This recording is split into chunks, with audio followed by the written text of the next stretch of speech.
Hello అండి, అందరూ ఎలా ఉన్నారు? బాగున్నారా? ఈ రోజు నేను మీకు ప్లాజో ప్యాంట్ ఎలా కుట్టాలో నేను చూపిస్తానండి.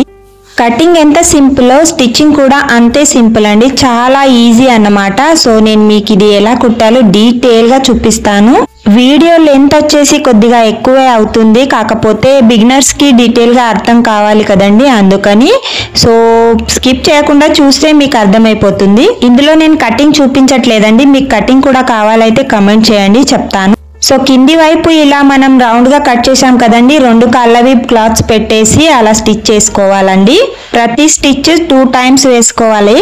సేమ్ అలాగే ఇంకో వైపు కూడా స్టిచ్ చేసుకోవాలండి. ప్రతి స్టిచ్ ఇలాగే డబుల్ స్టిచ్ చేసుకోవాలి, ఎందుకంటే ఒక స్టిచ్ ఊడిపోయినా ఇంకో స్టిచ్ ఉంటుందండి. ఎందుకంటే ఫ్యూచర్ లో మనకు మళ్ళీ స్టిచ్ చేసుకోవాల్సిన అవసరం ఉండదు. సో ఇలా రెండు వైపులా స్టిచ్ చేసుకున్న తర్వాత ఇలా వచ్చేస్తుందండి. చూడండి, 2 లెగ్స్ నడుము దగ్గర ఇలా వస్తుందండి. ప్లాజో ప్యాంట్ కాబట్టి ఇలా లెగ్స్ లూజ్ గానే ఉంటాయి. సో ఇటువైపు కూడా మొత్తం స్టిచ్ చేసుకోవాలి. ముందుగా మనం కంబర్ బెల్ట్ కుట్టుకోవాలండి. సో దానికోసం నేను క్లాత్ జాయిన్ చేస్తున్నాను. కొద్దిగా నడుము దగ్గర ఒకవైపు 2 ఇంచెస్ స్టిచ్ తీసేసుకొని కంబర్ బెల్ట్ కోసం మనం కుట్టుకున్న క్లాత్ ని జాయిన్ చేసేసుకోవాలి. మొత్తం క్లాత్ ని రౌండ్ గా స్టిచ్ చేసుకోవాలండి. రౌండ్ గా స్టిచ్ చేసుకున్న తర్వాత ఎక్స్ట్రా క్లాత్ ని కట్ చేసేయాలి. దీనికి కూడా డబల్ స్టిచ్ వేయాలా అనే డౌట్ మీకు ఉంటుందండి. అది ఎలా వేయాలో నేను మీకు చూపిస్తాను, ఇది మొత్తం ఫినిష్ అయ్యాక.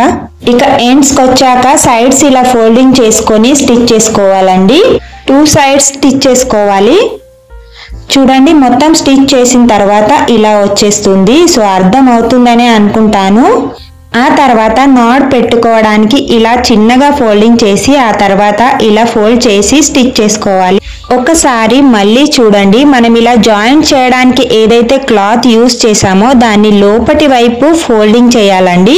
చూడండి, దీన్ని ఇలా లోపటి వైపు ఫోల్డింగ్ చేసి స్టిచ్ చేస్తే నీట్ గా వస్తుంది. ఇలా చూసారా, ఇలా నీట్ గా వస్తుంది. వీడియో లెంత్ ఎక్కువ అవుతుంది, అయినా కూడా మీకు అర్థం కావాలని నేను మెల్లిగా చెప్తున్నాను. సో ఇలా మెల్లిగా మొత్తం స్టిచ్ చేసేసుకోవాలండి, లోపటి వైపు ఫోల్డింగ్ చేసి. ఇది వచ్చేసి మనకు నాట్ పెట్టుకోవడానికి బెల్ట్ టైప్ అండి. నేను మీకు చెప్పాను కదండి, జాయింట్ వైపు మళ్ళీ డబల్ స్టిచ్ వస్తుందని, ఇదేనండి ఆ డబల్ స్టిచ్ కూడా. సో ఇలా మెల్లిగా మొత్తం స్టిచ్ చేసుకున్న తర్వాత మళ్ళీ మనము లెగ్స్ వైపుకు వెళ్ళాలండి. అంటే కింది వైపుకు మళ్ళీ కొద్దిగా ఫోల్డింగ్ చేసుకొని స్టిచ్ చేసుకోవాలి. చూసారు కదండి, ఇలా కొద్దిగా రఫ్ చేసేస్తే నడుము వైపు స్టిచ్చింగ్ అనేది ఫినిష్ అవుతుంది. సో ప్యాంట్ కింది వైపుకు మనం చిన్నగా ఫోల్డ్ చేసి స్టిచ్ చేసుకోవాలండి. సో ఇలా రెండు వైపులా ప్లాజో ప్యాంట్ కి లోపటి వైపుకు ఫోల్డ్ చేసి స్టిచ్ చేయాలి.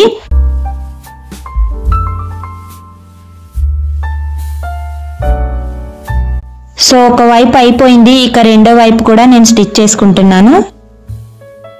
సో ఈ ప్యాంట్ ఇది కటింగ్ కూడా మీకు కావాలనుకుంటే కమెంట్ చేసి చెప్పండి, నేను మీకు కటింగ్ కూడా వీడియో తీసి చూపిస్తాను. చాలా సింపుల్ అండ్ ఈజీ అండి. వీడియోని స్కిప్ చేయకుండా చూడండి, మీకు మొత్తం డీటెయిల్ గా అర్థమవుతుందండి. సో ప్లాజో ప్యాంట్ బాటమ్ దగ్గర జాయిన్ చేసేసుకోవాలండి, మొత్తం కింది వరకు 2 సైడ్స్ కూడా. దీన్ని కూడా డబల్ స్టిచ్ వేసుకోవాలండి. సో ఇక మన ప్యాంట్ అయితే పూర్తిగా రెడీ అయిపోయింది. సారీ ప్లాజో ప్యాంట్ అండి. మనం కటింగ్ కరెక్ట్ గా చేసుకుంటే స్టిచ్చింగ్ చేసేటప్పుడు ఎలాంటి ప్రాబ్లం రాదు. మీకు ఈ వీడియో గనక హెల్ప్ఫుల్ గా అనిపిస్తే please do subscribe and like అండి. మీకు ఇంకా ఏవైనా డౌట్స్ ఉంటే కమెంట్ చేసి అడగండి. ప్యాంట్ అయితే అయిపోయింది, కానీ ఇక అందులోకి నాట్ స్టిచ్ చేయాలి. దానికోసం ఎక్కువగా క్లాత్ లేకపోతే ఇలా చిన్న ముక్కలుగా కట్ చేసి జాయిన్ చేసేసి నేను నాట్ కుట్టానండి. నాడ్ అనేది ఇలా కూడా మనం ప్రిపేర్ చేసేసుకోవచ్చు, కొద్దిగా క్లాత్ ఉంటే. నాడ్ ని ప్యాంట్ లోకి ఎక్కిస్తున్నానండి చిన్న పిన్నిస్ తో. ప్యాంట్ పూర్తిగా స్టిచ్చింగ్ అయిపోయింది, నాడ్ కూడా పెట్టేశాను. సో ఫుల్ గా ప్యాంట్ ఎలా వచ్చేసిందో మీకు చూపిస్తాను. ప్లాజో ప్యాంట్ అంటే ఇలా సింపుల్ గా స్టిచ్ చేసేసుకోవచ్చండి. మీకు ఇంకా ఏమైనా డౌట్స్ ఉంటే అడగడం మాత్రం మర్చిపోకండి. ప్యాంట్ రెడీ అయింది, ఇక దీని టాప్ ఏంటో మీకు చూపిస్తానండి. నేను దాన్ని ముందే స్టిచ్ చేసి పెట్టేశాను. సో ఇది వచ్చేసి ఫుల్ డ్రెస్ అన్నమాట.